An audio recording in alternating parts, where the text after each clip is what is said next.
বাংলাদেশের রাজনীতির রেশেই গরম হয়ে উঠেছিল ভারতের প্রধানমন্ত্রী মোদির কান।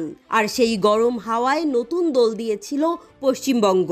হাসপাতালে নারী চিকিৎসককে ধর্ষণের ঘটনায় মোদির বিরুদ্ধে তেলে বেগুনে জ্বলে ওঠেন মুখ্যমন্ত্রী মমতা বন্দ্যোপাধ্যায়। সব মিলিয়ে উত্তেজনা আর চাপের গরম কড়াইতে টকবক করে ফুটছিলেন মোদি। আর সেই ঘটনার মাঝেই তাকে ক্ষমা চাইতে হলো। যদিও সেই ক্ষমা চাওয়ার ঘটনার সাথে আগের দুই ঘটনার কোনো প্রত্যক্ষ যোগ নেই, তবুও রাজনৈতিক বিশ্লেষকরা বলছেন জটিল সময় পার করছেন মোদি। চারপাশেই তার চাপের বল। এবার যে ঘটনায় মোদি ক্ষমা চাইলেন সে ঘটনার শুরু হয়েছিল ৮ মাস আগে। তখন মহা ধুমধামে ভারতের মহারাষ্ট্রে ছত্রপতি শিবাজির মূর্তি উদ্বোধন করেছিলেন নরেন্দ্র মোদি। তবে